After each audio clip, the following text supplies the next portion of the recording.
In the old days, not so long ago, madmen were packed onto boats and shipped off to sea. They were said to be searching for their lost sanity. They called these boats the Ship of Fools. And for a long time, we thought we were the sane ones, left behind on dry land.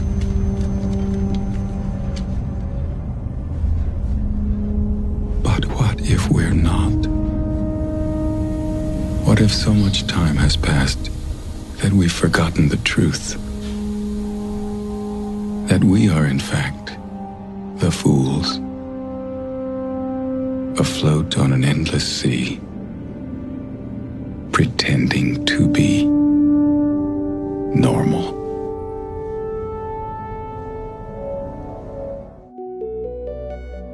Happy heresies and welcome to the desert of the real. And welcome to the stranded ship of fools, perhaps cosmic in nature. Maybe this isn't a prison planet, but a galactic insane asylum for us rebellious monkeys. We've just forgotten, except for the ancestral cry to uprise, bubbling through our DNA, at least for some of us. Some of us are indeed remembering. Some of us are being reminded by forces from above. He who made kittens put snakes in the grass, and we're bungling in the jungle under the watchful eye of Warden Yaldi and his rapey angels, anxious for us to drop the soap in the showers of our existence. Why is all of creation based on dog eat dog, and the little fish are eaten by the big fish? Animals screaming in pain. All of creation an open womb, a fucking slaughterhouse. It's a busy universe out there. In this eternal now, we'll certainly deal with the galactic insane asylum and so much more. It ain't a podcast on the Gnostics unless we include extraterrestrial episodes. As Chris Knowles said, Gnostics were history's first UFO cult. And as Eric Davis wrote in Nomad Codes, we don't need to expiate our crimes, but to discover and remember the way out of a false world created through no fault of our own. And this way out is way out. Gnostic texts crackle with a peculiar energy, an almost sci-fi sensibility of alien gods and supramundane universes of light. Though not the first cosmic dualists, the Gnostics may have been the first spiritual off-worlders. I'm going to show them a world without you. A world without rules and controls, without borders or boundaries. A world where anything is possible. So welcome to Aeon Bite. Welcome to this stranded ship of fools where we both escape and regain our sanity. Welcome to the machine, my son, and the means to escape it. We don't take prisoners but liberate them. We are not the final authority on anything, but hope to be an endless possibility for everything. You are the final authority, have always been. We're running with those searching for the truth and avoiding those who have found it. We're writing our own gospel and living our own myth. As Johann Gottlieb Fichte said, to be free is nothing. To become free is everything. As Dr. King said, we know through painful experience that freedom is never voluntarily given by the oppressor. It must be demanded by the oppressed. So grateful you are here, you veterans of 1,000 psychic wars. You arrived to find your authentic self at the virtual Alexandria. This dream of Sophia is as sublime as the forehead of Christina Ricci, as majestic as the jawbone of Ron Perlman, and as raspy sultry as the voice of Kim Carnes. Or maybe it's Bonnie Tyler, can't remember which one. Regardless, we lift all veils here and face all forbidden truths. As Jimmy Dore said, you can no longer call them conspiracy theories, but instead call them spoiler alerts. Okay, 30,000 emails just magically disappear. I mean, how do you explain that? Hey, Anthony, do you ever think your obsession with conspiracy is a substitute for real human connection? No, not really. Okay. As mentioned, we shall be dealing with the denizens of the stars. For this voyage, we have the pleasure of being joined by Samuel Chong, who will be discussing the book, Thiaoouba Prophecy.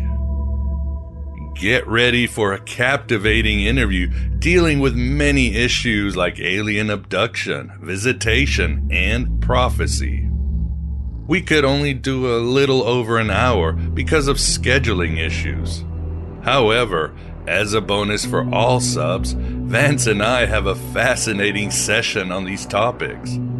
As yet another bonus, I'll include a past interview with Dr. Jeff Kripal on his book, Supernatural, which he co-wrote with Whitley Strieber. Pure extraterrestrial gnosis, I say. Will our clits explode? One of many key lines of Jeff and Whitley is when they say this about any alien encounters. Remember, they're not embedded with us. We're embedded with them. Keep that in mind in our interview with Samuel. I believe they're up there tonight, right now. And I think no one knows they're being affected. We all work out other reasons to justify our actions. But free will is impossible with them up there. Also, at the Virtual Alexandria Academy, I recently added the course Gnosticism and Stargates, which explains why the Gnostics were so obsessed with traveling the galaxy, either alive or dead, as well as their astral travel rituals and findings. Mr. Worf, dispatch a subspace message to Admiral Hansen. We have engaged the Borg. But for a we help, here is a quote from April DeConnick's The Gnostic New Age, where she explains the Egyptian/shamanistic soul of all Gnostic thought. How did the Gnostics think we go about finding the holy other and escaping chaos? The Gnostics were ecstatics, using the same techniques as the priests who organized mystery initiations. Only they fine-tuned them to fit their own loftier goal to invade the holy other realm of the holy other.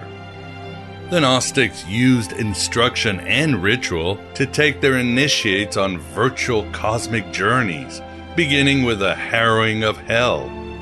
From there, they invaded heaven, not to check out their future residence among the stars, but to climb through it to the loftiest peak at the mouth of Draco or some other star portal, where they believed they would be spit out of the cosmos and into the other world of the supreme God.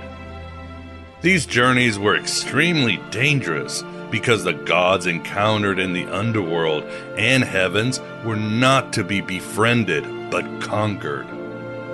In order to do this successfully, the Gnostics developed elaborate training programs that relied on bodily endurance and intellectual prowess. It's like we've forgotten who we are, Tom. Explorers, pioneers, not caretakers. Well, we used to look up in the sky and wonder at our place in the stars. Now we just look down and worry about our place in the dirt. Like other ecstatics, they believed that the human body could not journey to the other realms, whether hell, heaven, or the holy otherworld. They needed a different body that could invade non-human realms. Although they taught a progressive transformation of the body, the transfiguration of the body is less about taking on a new form and more about shedding the accumulated layers of human physicality. the weighty bodies of flesh and psyche, to recover and release the glorious spirit in residence. It was more about self-realization and actualization than a metamorphosis from one state to another. Their concept of transfiguration was understood in terms of uncloaking to reveal purer and purer bodies of light. So their initiatory rites served to teach a person to progressively unveil the power of the spirit hidden within, to conquer the gods who ruled hell and the skies, and to journey along the safest route back to the supreme God. The journey was about the therapeutic growth of the divine self and its reunion with God. When our tragic human experience of brokenness and alienation is cured. Valentinus believed the world we live in was created by a cruel god, and slightly stupid. A god that will send you plagues or require sacrifices. Humans can't escape this world and return to the real one, the kingdom. And for that, you needed to achieve the gnosis, which could be described as true knowledge. Rock on, April. I'll end by bringing back Chris and this relevant quote from his Secret Sun blog. No, seriously, you are part of a vast and eternal network of mind that has no beginning or end. You are no less important than a star or a planet or even a galaxy.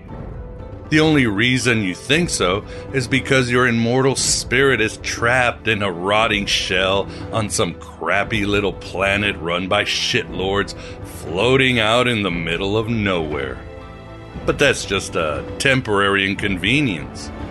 And if you're willing to do the work, you can take yourself a field trip to the cosmos whenever you like. That is all. Luminous beings, Zoe, not this crude matter. Let us get off this stranded cosmic ship of fools with our interview with Samuel.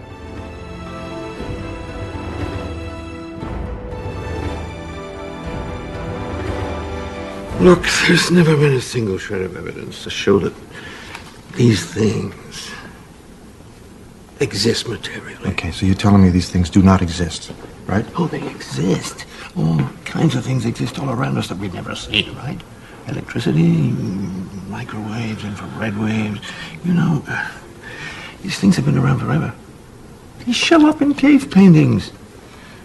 They're a normal condition of the planet. They're just not part of our consensus of what constitutes physical reality. All right, well, what are they part of, then? You're asking for an explanation for something that can't be explained rationally. You know, the buildup of energy before something happens, the way your hair stands up before lightning strikes. Right, before something happens. Do you mean that they cause disasters? Why would they need to? All right, then, are they trying to warn me? Their motivations aren't human. All right, then what do they want? I have no idea. What you really want is to know why you. Yes. You noticed them, and they noticed that you noticed them. Most people aren't sensitive enough to see them without some kind of trauma. What happened to you, Mr. Giant? A voice, a light, a man, a monster.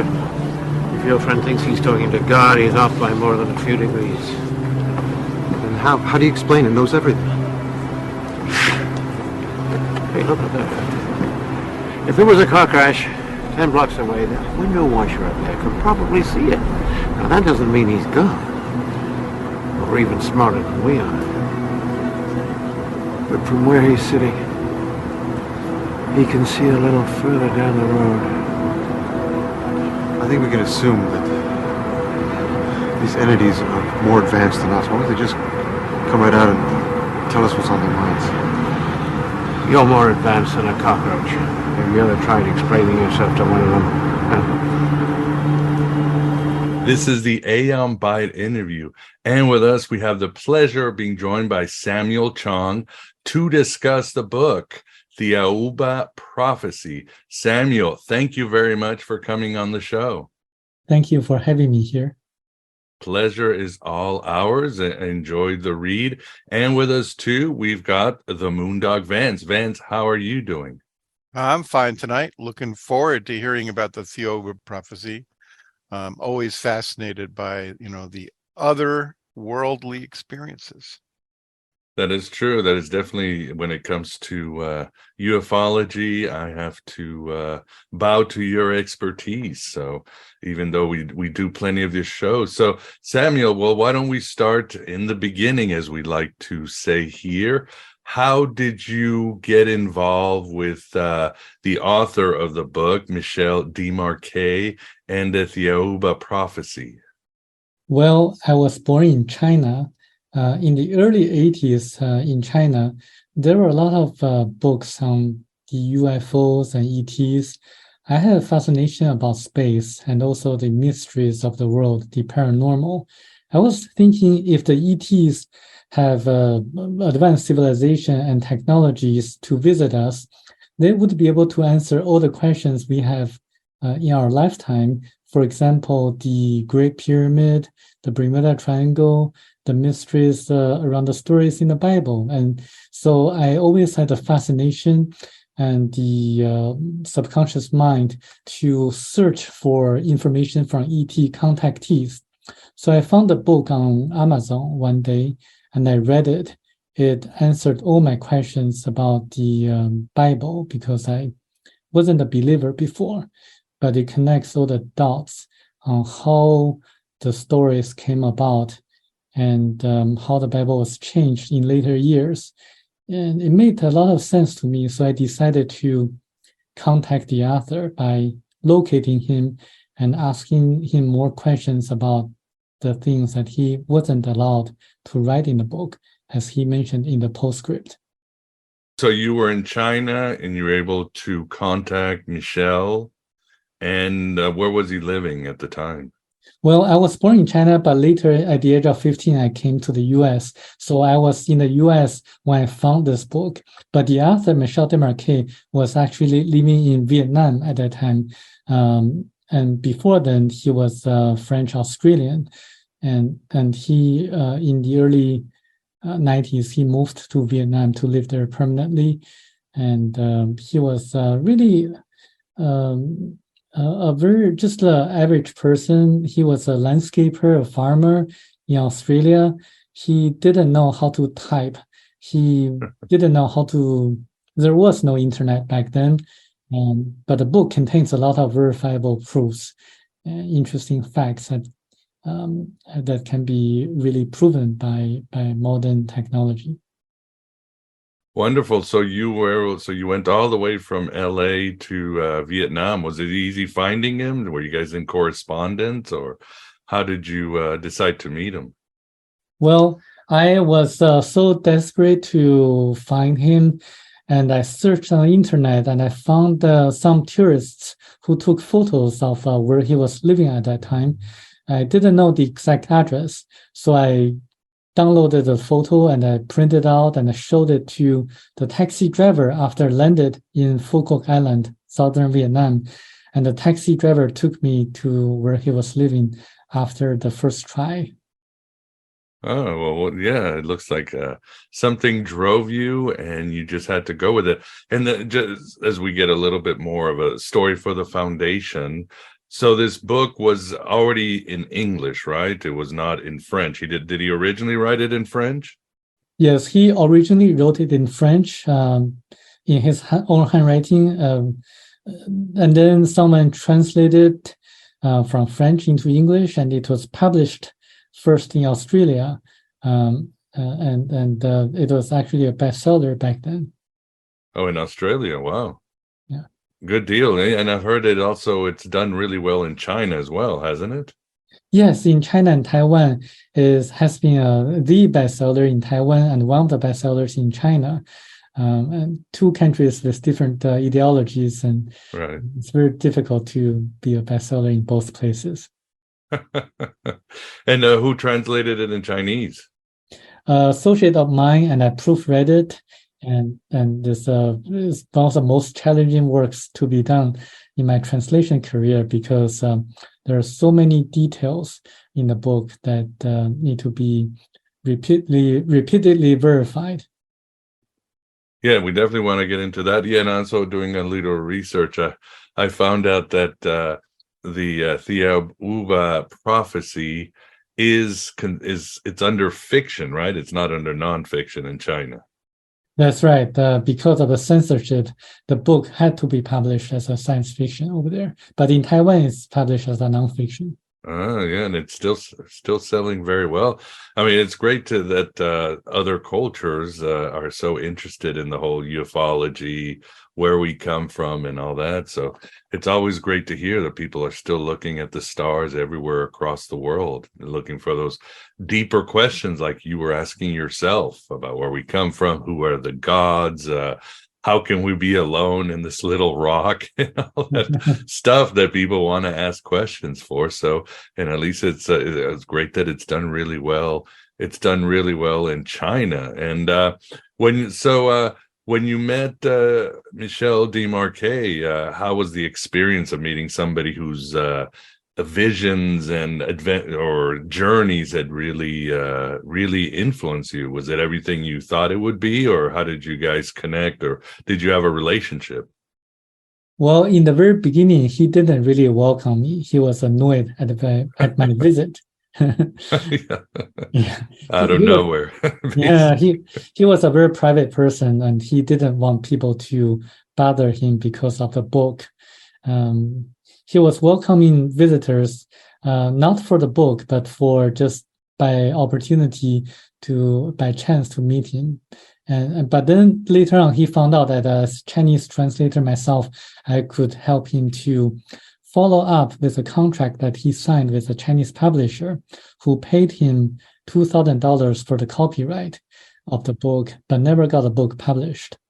And so I did, and helped him to find a different publisher, because the original publisher was afraid of the Chinese government and the censorship, and they decided not to publish the book in China.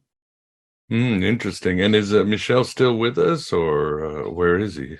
No, he passed away 4 years ago. Oh, sorry to hear. Okay. Yeah, fascinating. Well, for the audience, Samuel, why don't you give us a summary of what is the Thiaoouba Prophecy?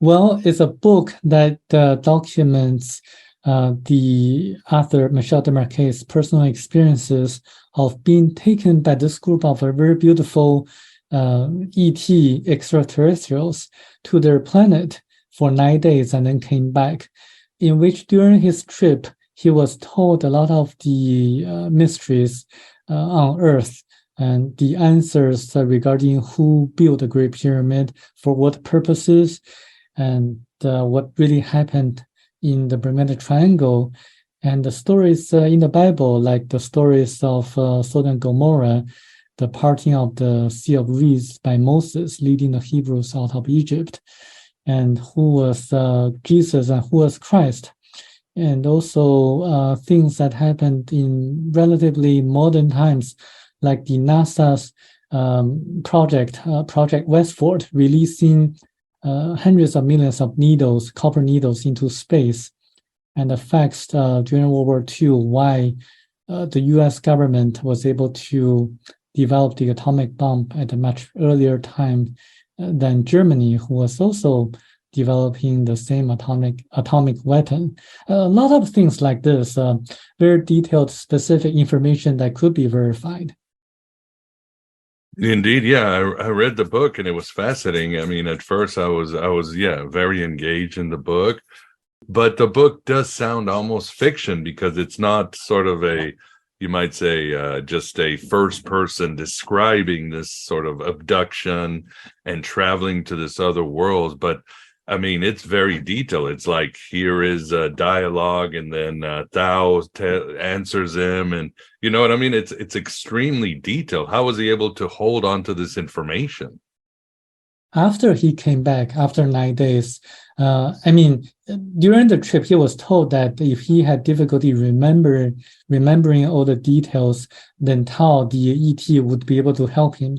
And after he came back, when he was writing, he would have this kind of flashbacks. It's just like information was being downloaded to him so that he was able to remember all the details of what happened to him personally on the planet Thiaoouba. Yeah, it would make sense. I mean, A, advanced civilizations would have that capability. B, the mind does remember, especially something extremely extraordinary like that. But details would be amazing. So why do you think Tao and this alien race selected him, of all people, a French farmer? Why not a diplomat or somebody else instead? Right. I mean, the first reason is that he didn't really have any preconceived notions about ETs or UFOs.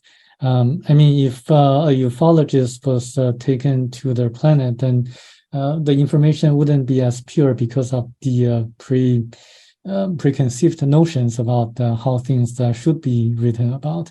And the second reason is probably the main reason, is that Michel Desmarquet had, according to the book, 80 past lives already. Okay. So he was able to survive on the planet Thiaoouba for 9 days. Other people who, according to the book, have lesser past lives or fewer number of past lives wouldn't be able to survive that long because of the different vibrations on the planet. And I think a third reason is that Michel Desmarquet was a man of action. He took immediate action of what he was told, and this was shown to me as well because the second trip, he was supposed to tell me that one thing he was not allowed to write in the book. And he told me that information within 10 minutes after meeting him, just as if the world was about to end. Very fast action. Oh boy. Wow. So, and well, why don't we get to the reason something spoke to you about this book, but at the end of the day, why do you believe in this book, or what can be verified according to you about this book that makes it authentic versus other abduction stories that there are many out there? I mean, frankly speaking, until I read the chapter "Who Was Christ," and I really thought this was just another ET contactees book, just an average ufology, a book on UFOs or ETs. But then when I read the book, the chapter on who is Christ, it really answered all my questions about the Bible. I didn't believe anything written in the Bible until I read this book, because Jesus. Some people say Jesus went to India. That really doesn't match what was being told in the Bible, and I didn't know who was correct on that. And this book really explains like how Jesus was born out of Virgin Mary, and then went to India and died in Japan. So there's a tomb of Jesus Christ in Shingo Village, Japan, that people can look it up on the internet. Remember, this book was written in the late 80s and early 90s. There was no internet back then in Australia. And the author, Michel Desmarquet, never visited Japan in his entire life. And this book had so much detailed descriptions about the tomb of Jesus Christ in Shingo Village, Japan. And it also explains why Jesus Christ, after he began preaching, called his mother woman in the New Testament. And I'm a linguist and I study languages. Not a single language in the world in which people would call their mother woman, because a mother and a son or the child have a very special relationship. But Jesus did. And why that's the case? And why Jesus never performed any miracles before the age of 28? I mean, there was no record of him performing any miracles, at least in the Bible. So that really is a mystery to me until I read this book. No, that makes sense. Yeah, you're talking about the Gospel of John during the wedding at Cana, where Jesus becomes a little irritated with his mother. Yes, if I called my mother a woman, she would have slapped me across the room in those days. So that makes sense. But so who exactly was Jesus? Are you saying that he really was being from another planet? He was not human? Or tell us who Jesus was. And for the audience, yes, there is a very rich Jesus in Japan tradition and Shingo in other places, far more than India and other places than Asia, but yeah, big time there. Well, Jesus and Christ are actually two different beings according to this book, according to the ETs. And Jesus was indeed born out of Virgin Mary by the embryo implanted into the uterus of Virgin Mary. He was a very special man, very spiritual and highly intelligent. So he was able to have a very profound conversation with the temple masters at that time, the teachers of the temple. But he wasn't able to perform any miracles because he was born that way from the embryo. His astral body went into the embryo, and when a person is born that way, the person has to pass what they call the river of oblivion, forgetting everything happened in the past lives and forgetting all the knowledge accumulated in the past lives. So he didn't have the knowledge to perform the miracles. So that's why there was no record of him performing any miracles in the Bible.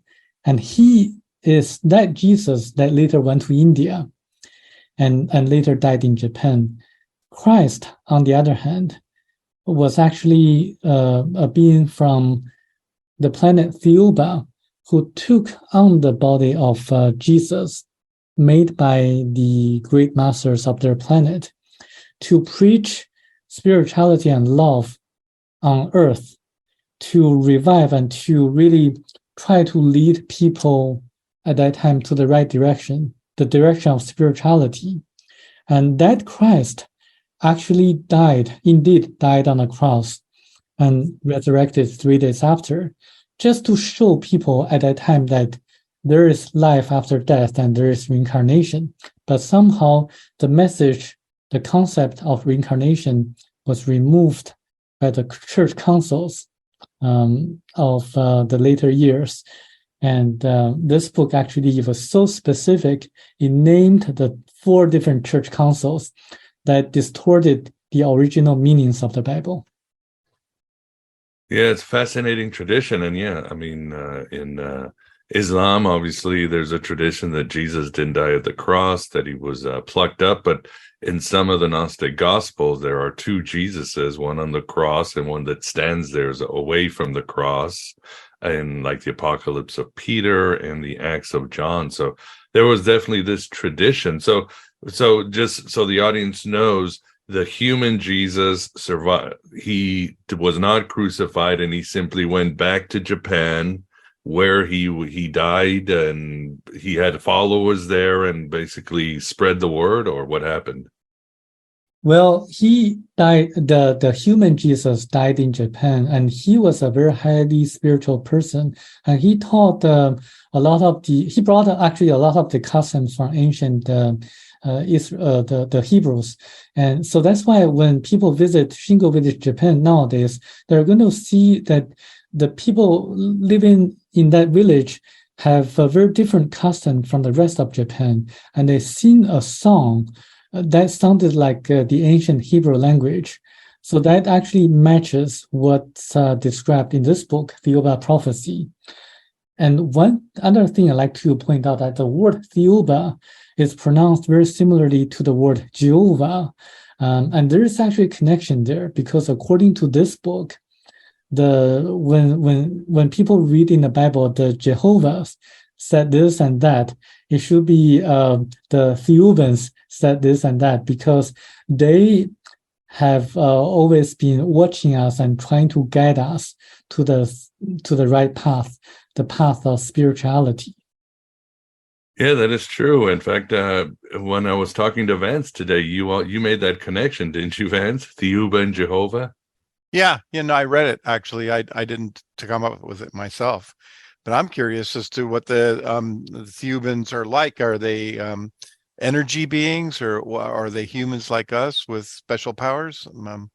How do they accomplish this thing with merging with Jesus? I mean, they are highly evolved human beings just like us. They're much taller than us, much more beautiful than us, and they're hermaphrodites, and they are blonde, very, very beautiful woman-looking beings. They have all the supernatural powers, all the supernatural abilities performed by Jesus or Christ when Christ was on earth. And they could levitate, they could make things disappear, they could influence people's mind, they could do teleportation, they could revive the dead. But they're helping us in a very indirect way right now by requesting Michel Desmarquet to report his personal experiences of what he was shown to on their planet, and also of what he was told, to reveal some of the important messages that people have always been wondering about on Earth. Okay, so they're physical beings, but much more advanced than we are. Yes, and they're from category 9 planet, the highest category in the universe. Oh, great. What about us humans? What are we? 1, 2? We are on category 1 planet, the lowest category in the universe. We are just like elementary school students, in which we see we have a lot of problems nowadays, but there's nothing to be ashamed of being a category 1 planet, because we are learning, we are constantly trying to evolve spiritually. And when a person dies, the person will have a life review process of determining how he or she did in the lifetime, and then depending on how he or she did, and he or she may be evolved to a different category of planet in the next lifetime. So they have a high spirituality, a metaphysics, spiritual world, and they obviously, whether it's human or extraterrestrial, believe in reincarnation, the cycle of the souls. Exactly, that's correct. And Michel Desmarquet was actually shown his past 80 lifetimes briefly during his trip, on the planet Thiaoouba. And there are a lot of very credible scientific researches on near-death experiences and also reincarnation. Dr. Ian Stevenson was one of the medical doctors who did a lot of studies on reincarnation. And I think people, when they read this book, should have an open mind. The Bible doesn't mention about reincarnation, doesn't mean that it doesn't happen. So it may be removed, and maybe I think people in the past believed in reincarnation in the early Christianity days. Oh yeah, the Gnostics certainly did. The Greeks, Egyptians, and it's not obviously Judaism has extracted the idea of reincarnation, the Gilgul, just from the Hebrew Bible. I think in the New Testament, there's that, again, going back to the Gospel of John, there's that blind man, and the Pharisees ask why is he blind, and Jesus actually says he's punished for his sins before he was alive. In other words, saying that he was punished for some karma in another life. And then obviously, I think John the Baptist there's hints of John the Baptist being a reincarnation of, I think, Isaiah or Elijah. So Elijah, you're right. So there is a little bit in the New Testament, but outside of that, in other Christian texts like the Gnostics and it's all over. So it was not uncommon, like you said, Samuel. It was just solely taken out, if you would. So the race of Taori, is that just so that's not the only alien race, right? There are others, or is that just the specific one he was able to take in? Are they watching over us, or is there a whole confederacy out there, as some of our past guests have told us? Well, they are the main ones watching over us, trying to guide us throughout history. Like I mentioned, as recorded in the ancient scriptures in the Bible, including the Book of Enoch, but there are other ET beings in our galaxy. And the author Michel Desmarquet was shown about 200 corpses of ETs floating in the Golden Doko, which is a golden structure on the planet Thiaoouba. The Thiaoubans were actually one of the three planets in our galaxy that are in category 9. Then their main responsibility was to watch over category 1 planets like us. But there are other ETs, and Michel actually encountered ET from a different planet, category 1 planet himself, and he was told how they were able to use nonviolent resistance to revolt against a totalitarian regime. And the Thiaoubans took great pains of inviting that inhabitant of that planet to meet Michel Desmarquet, symbolizing that we are going to have similar problems in the future. Because when you look at this nowadays, we are influenced by the mainstream media. A lot of people are. And what if the mainstream media is controlled by a small group of people trying to influence how we think? What if the politicians in our world are actually manipulated by a small group of people? And when you think about this, you can probably see that the either whether it's Republicans or Democrats, they come and go every 4 or 8 years. Yeah. But they're like small group of people running behind everything. Right. Yeah. It's not what if, Samuel. That's how it is. Yeah. And so, and they want us. Yeah, they don't have the best interest for humanity and the planet, needless to say. And this book gives the solution. So the solution is just to imitate how what Martin Luther King and Gandhi did in the past, using nonviolent resistance through a concerted action by the people to voice our opinions against tyranny. So I think this is one of the main themes of the book, is to open our eyes up and to have more people to be awakened by what's really happening around the world. And I think everyone should really delve into this book and to read about it. No, that's well said. Again, as I tell people, there's a lot more of us than they are of them. And all we need is just to push back, and we can have a different world for sure. So, yeah, I love the advice. And so what about humanity? And again, a lot of these answers I know, Samuel, I did read the book again and I enjoyed it. But for the audience, what are the origins of humanity? Did we come from Earth? Did we originate from Earth? Well, different races of people were from different planets. The blacks and the yellow people, the Chinese, they were... For the audience, it's not a politically correct book, right? For many people. Right, it's written in the early 90s. Right. You could say these things back then. Yeah. So, and also, if I say African Americans, there will be Americans, but they're not Africans. So I would just use the word blacks. And indeed, actually, the blacks and the yellow people originally came from the planet Baccaratini about 3.5 million years ago.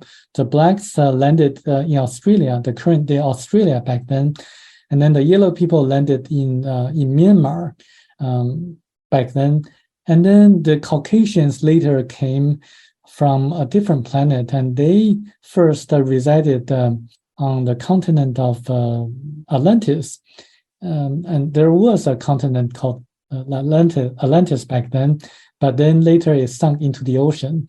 And the Jewish people came later, about about 12,000 years ago from a different planet called Hebra. And they were originally from Category 3 planet. This is not written in a book, but Michel de Marquet told me personally when I met him. And this book actually explains why the Jewish people, the Hebrews, were the chosen people. And people should read this book to find out more information. But basically, they were more spiritually evolved than the other races of people at that time. So the Thiaoubans wanted really the Hebrews to evolve and to lead the rest of the different races people. I mean, it's really interesting. Yeah, it's quite a plot too. Yeah, I'm thinking, may the Schwartz be with you from that movie. But what do you think, Vance? Any questions? Oh yeah, this is interesting. I was wondering if the Thiaoouban lore and information mentioned if there are other evil ETs trying to wreck us, and they're trying to create evil or spread evil on the earth, like the devil and so forth. Mm-hmm. Well, the book really doesn't mention anything about that. I can give you my personal opinion, is that if there were evil ETs trying to invade us or enslave us or trying to cause harm to us, they would have done that long time ago. They wouldn't need to wait until now or in the future to do that onto us. And this is one explanation. The other explanation is that there's a very specific universal law that spiritual evolvement or advancement has to be paired up with the technology evolvement or advancement. So if a species or if a race of people is only technologically evolved and not spiritually evolved, then they're not ready to explore the space. So this is actually what happened back then about 50 years ago when NASA had astronauts landed on the moon. And I wonder if people would ask this question, why for 50 years we never went back to the moon? Good question. Yeah, because we were warned off from the moon. They saw ETs when they landed there, and they were told never to go back to the moon because we were not ready, because we are still having wars with each other. And just imagine if you are to visit a zoo or maybe like a jungle in Africa, when you see like the gorillas fighting against each other, would you want them to would you invite them to your beautiful house? No. No, you wouldn't. I mean, It's the same thing, same analogy. Yeah, I've heard many times over the years about Neil Armstrong, talking about wow, there's big ships on the rim of the crater and so forth. And really, wow. Yeah, that's a well-known thing in ufology. That's for sure. I wonder if and so these Thiaoubians they actually influence our history to keep us from going too far over the edge. Exactly. Yes. There are like the stories about Sodom and Gomorrah were actually done by their intervention, because it's not about sodomy. It's not only about sodomy. It's about how the people in the two cities were punishing the compassionate, the nice, the loving people residents in the two cities.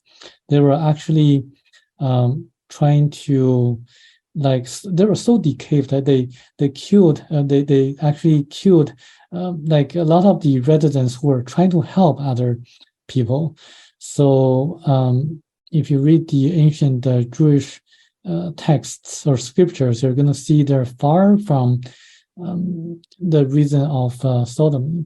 And imagine if you have cancers, tumors on your body, and they're trying to, it's going to spread to other parts of your body.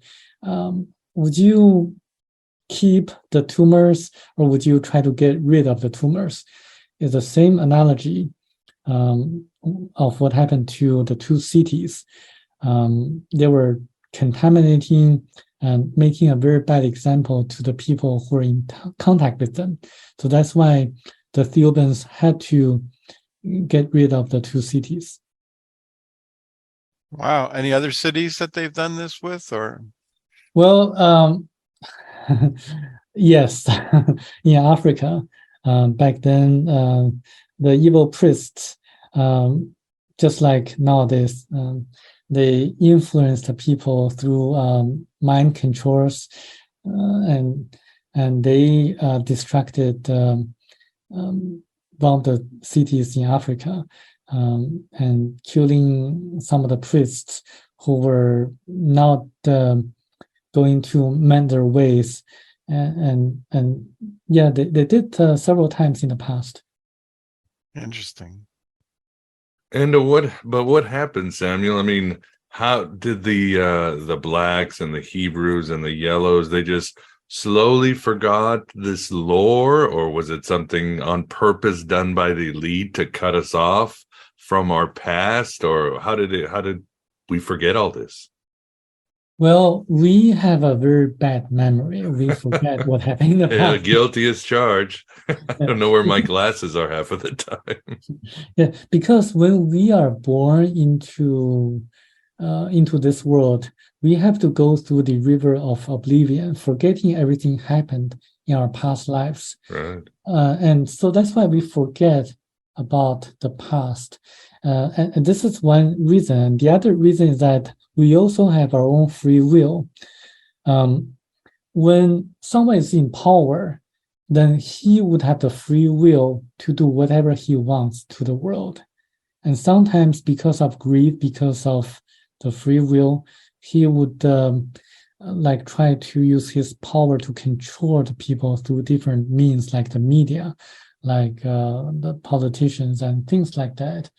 So it's more like a constant interaction between free will of the power that are and the mass of the people.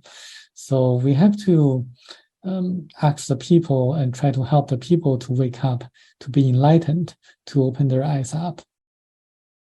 And how did Michelle give any techniques, or do you know of how we can, as an individual, remember our past lives or origins? I mean, I have dreams, and sometimes in my hypnagogic state, between falling asleep and waking up, I have visions that I'm somebody completely alien, somebody I've never met or know in another place, in another time. I mean, it feels so real, but are there any techniques to remember our past and see the world as it is? Have you tried anything? Through meditation, people can constantly communicate with the person's higher self or over self. And this is one way to do that. I tried it, but I haven't been able to succeed in discovering my past lives. I also tried past life regression, but I wasn't able to be hypnotized. But some other people can be. I don't know anything about my past life personally, even though I'm very curious about it. But I think a lot of the answers can be found through meditation and concentration, because according to this book and other books, through certain psychic practice, people can enter into this kind of mental state to visit the past lives and to go into the Akashic records. This is actually also documented by an author named James Churchward, who visited a temple in India. A monk from that temple took him to his past lives and explains why he was able to meet that monk. And a lot of things are explained. A lot of things in our current lives are explained because of what we did in our past lives. Oh, yeah, certainly, yes. We relive. It influences our behavior unconsciously. Yeah, in fact, I'm quoting from the book. In one part, it says, "Your astral body, which inhabits every normal human being, transfer to its higher self all the sensations that are experienced during a lifetime in a physical body. So it's very similar to the idea of the ancient idea of the daemon, the part of us that is higher. And then even the Greeks had this myth from Plato where, every time we die, we go to this liminal place and they would dip us into the rivers of Lethe and we would forget, and only our higher self remembers our past lives. So we have to sort of reach our higher self, again, through contemplation, meditation, altered states of mind. So these beings are they're kind of giving us the wisdom of ancient mystics, aren't they? Nothing really new. Yes, and actually gives a lot of the other ancient wisdoms. For example, how the Great Pyramid was built. Tell us about that. Yeah, it was actually built by a very wise and learned person from the continent Atlantis called Thoth, and about 17,000 years ago. And he built the Great Pyramid using anti-gravitational technologies and supersonic vibrational systems in order to cut the huge stones in a very precise manner.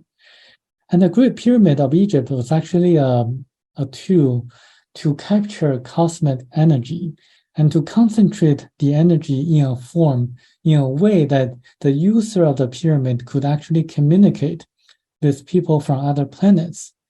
They also used the energy of the Great Pyramid to concentrate the energy into the sky so that clouds would form and the rain would fall. So they would actually moderate weather using the Great Pyramid as a tool.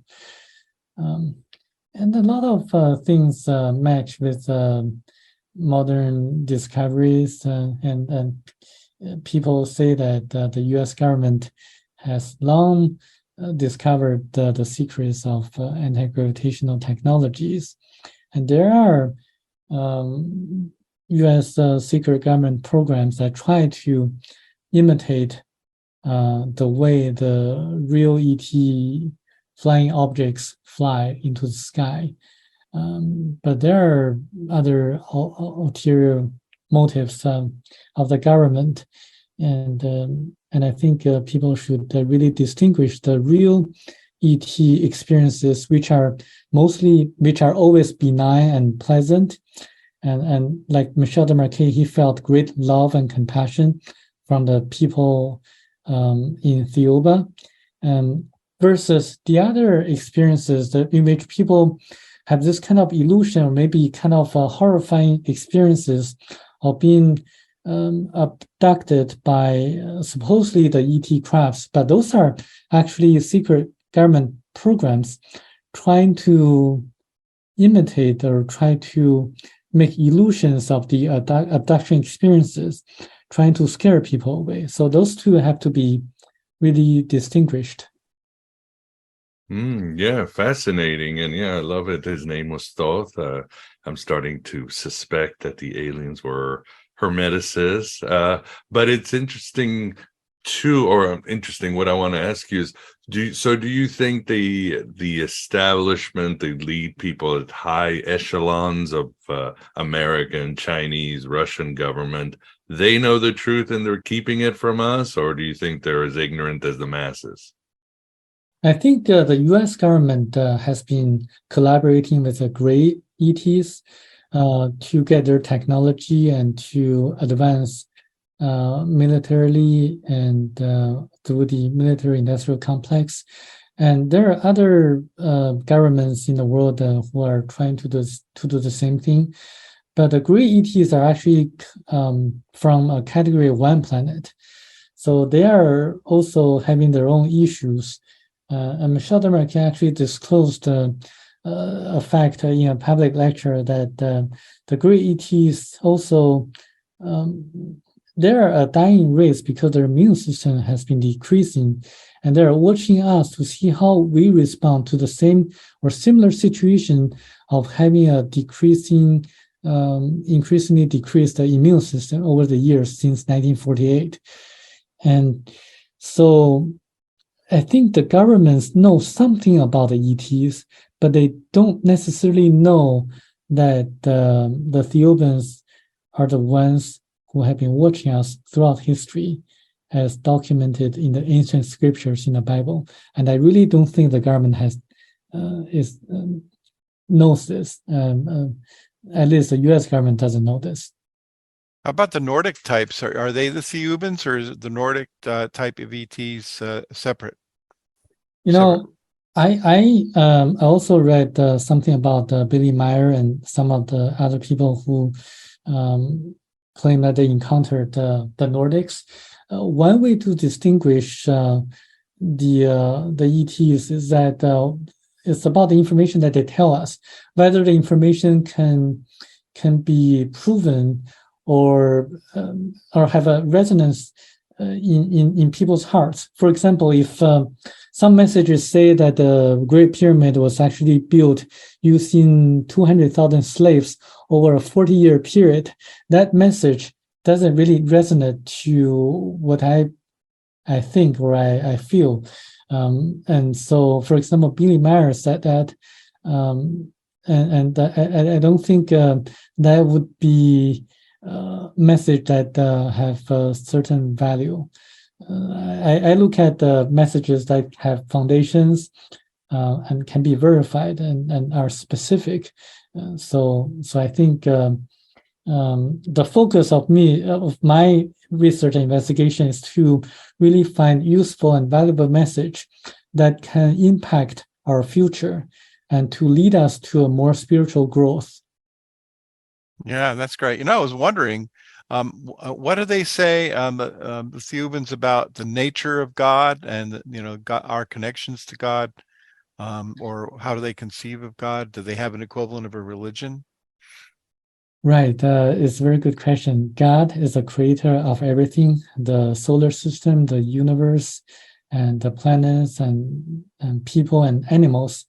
And in order to feel and to experience life, God, the source or the great ether, the great spirit, inserted a tiny portion of itself to every one of us human beings. In order to experience life, the happiness, the sorrows, and also everything that happens in our life, including challenges that we face. And our spiritual lessons are really accumulated, and only the good experiences and valuable spiritual lessons are sent back to our higher self, and our higher self is actually connected to the great source, the great ether, the great spirit.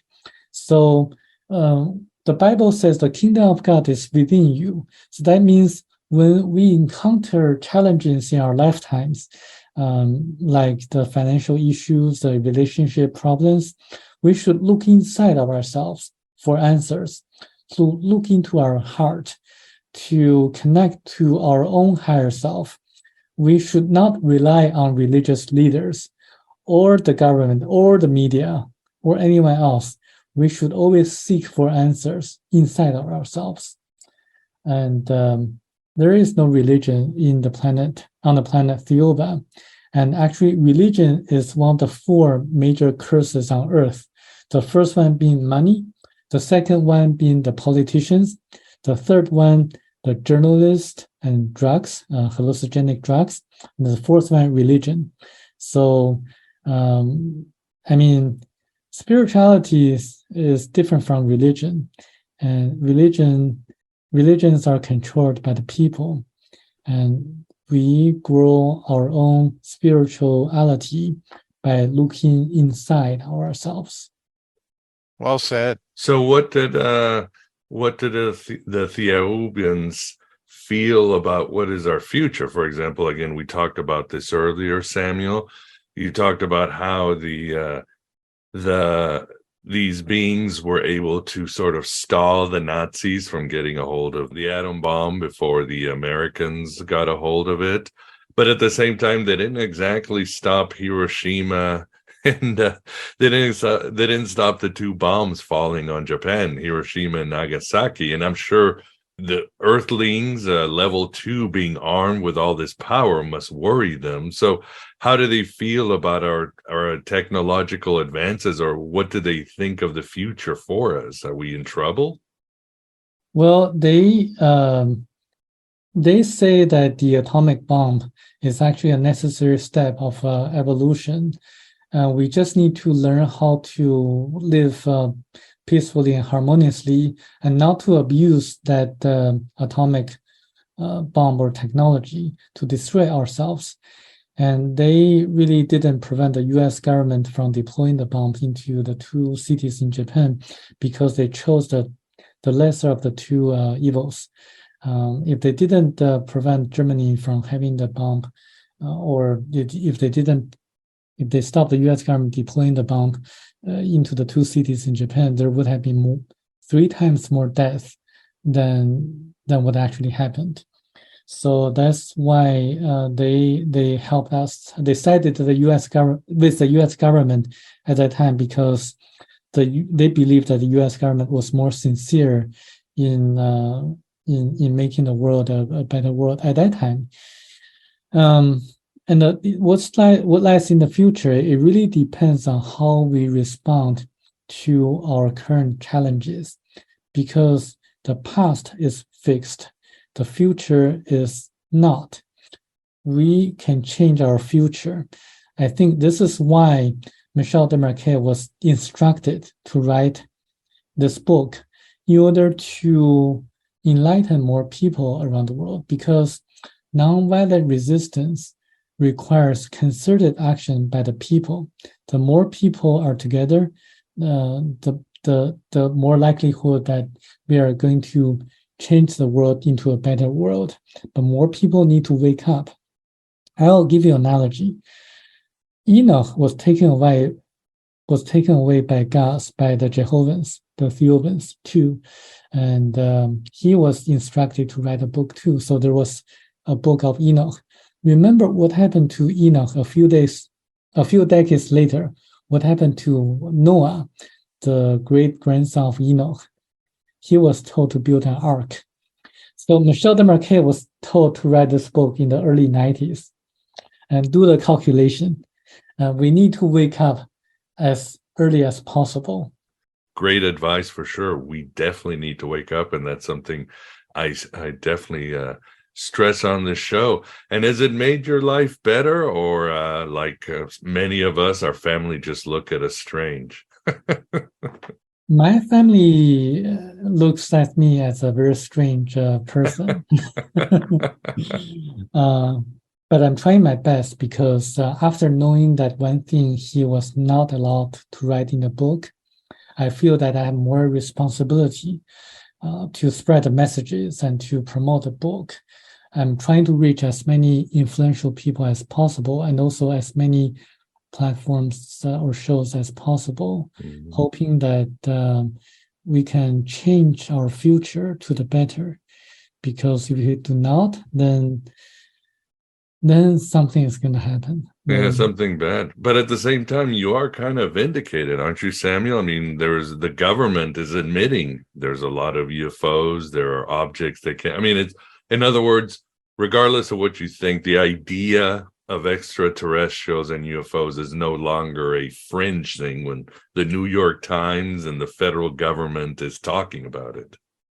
I think the mainstream media is trying to distort it in a different direction by making the ETs a threat, and trying to say to the people that they're going to invade us, they're the bad ETs.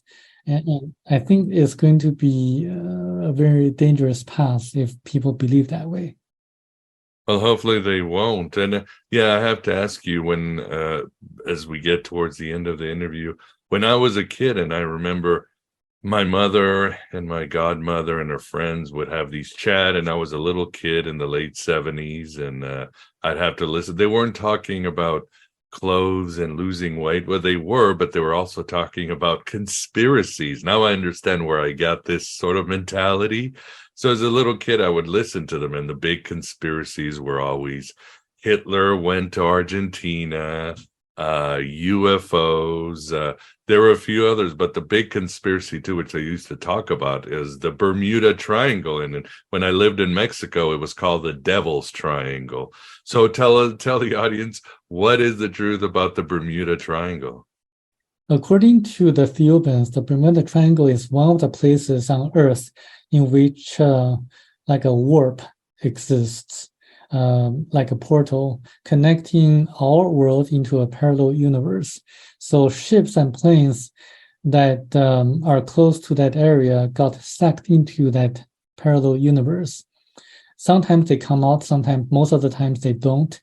And sometimes people get sucked into that portal or universe, parallel universe too. So there's a researcher who wrote a series of books called Missing 411. His name is David Paulides. He documented a lot of the hikers or people who vanish around the national parks in the U.S. Right, Yeah. And Michel Desmarquet actually was in a parallel universe before he went on the spaceship of the Thiaoubans. He actually saw people wearing medieval clothes and also savages from ancient times who got stuck into the parallel universe. And he was told that in the parallel universe, time stops and people there don't feel any pain or hunger or thirst. So David Paulides had accounts of people when the corpses were found, they had injuries, kind of like self-inflicted injuries that people normally wouldn't have done that. And he also found people whose corpse, when found, were like they walked to their bones, and as if they didn't feel any pain. And I found that to be very interesting because the two accounts match each other. People don't feel any pain in a parallel universe. No, I agree with you 100%. There's so much documentation, not just Bermuda Triangle, but in the United States of, like you said, hikers, explorers falling into a wormhole and going back in time and coming back with different objects. Yeah, it's very well documented. So I have no doubt about that. And Vance, as we get the end, do you have any last questions or remark before you fall into a wormhole? I'll crawl out of my wormhole and ask this. Is anyone in contact with the Thiaoubans now the way Michel was? Not that I know of, because I am a person of independent act or mind. I wanted to take full advantage of this lifetime to accumulate spiritual lessons and to the best I can to spread messages. Using analogy, if a parent is to teach a mathematical solution to the child, then the best way is to give the child the basic concepts and not to give the answers directly to the child. And on the other hand, I wouldn't want any suggestions or any instructions or hints either. And I wanted to solve the problem on my own because that way I can learn best. I can remember best. So this is how my mentality works. I don't want any assistance from the Thiaoubans as of now, unless it's absolutely necessary. Yeah, I understand. Great. Yeah, makes sense. So for the audience, where can they get the book, the Thiaoouba Prophecy, in the usual places, or where can they find out more about you? They can find the book on Amazon by searching the title of the book, Thiaoouba Prophecy. And they can search on Google the title of the book, Thiaoouba Prophecy, and my name, Samuel Chong. The spelling of the book, of the word Thiaoouba is Thiaouba, and it's going to be a fascinating read. And reading this book is actually the best investment I have ever made in my entire life, because it gives me so much spiritual knowledge that is so valuable. It's incomparable to millions of dollars. Oh, I agree with you. Yes. Spiritual freedom, there's nothing like it. It's faith, hope, everything all at once. So yeah, I enjoyed the read too. So yeah, definitely check it out. And as always, for the audience, I will have link in the show notes to this book. So check it out and let us know what you think. But we are at the end of this fascinating journey. Vance, thanks for keeping us company. Oh, I enjoyed it, and a lot of good stuff was said tonight. Agreed. So much good knowledge, and yeah, so much wise words for a better world before it's too late. Well, Samuel, we really appreciate you coming on Aeon Byte, and good luck on your journey. And we definitely support you to keep promoting this wonderful work. Thank you very much. And there you have it, you shining crazy diamonds. Samuel furnishes this galactic insane asylum with some needed astronausis. As mentioned in the intro, we could only do a little over an hour because of scheduling issues. However, as a bonus for all subs, Vance and I have a captivating session on these topics.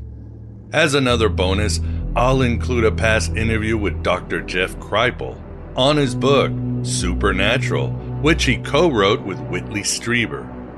Don't miss it, and don't miss the Gnosticism and Stargate's presentation at the Virtual Alexandria Academy, among many other incredible lessons to both understand and experience the Gnostics in all their astral wisdom.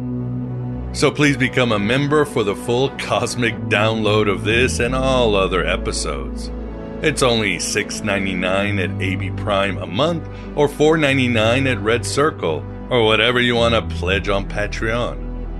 You'll get access to my private Facebook group and Discord channel for AB Prime members and high-level Patreons. If you find value in this content, please support this Red Pill Cafeteria. Your help can be in the form of some shekel donations to PayPal or the US mail. There is also a link on the show notes if you want to leave a tip via Stripe now, or you can tip on any YouTube show. If you want to help via Bitcoin or other crypto, reach out to me for the addresses. Consider joining the Finding Hermes program, where we have bi-monthly meetings on Gnostic practices and rituals, as well as some really cool Q&As. If you need help with all of these choices, just message my ass. I'm always here to help, and I truly appreciate your help. Thanks for being here. Thanks for being yourself, your true self, here in the desert of the real. Hello and goodbye, as always.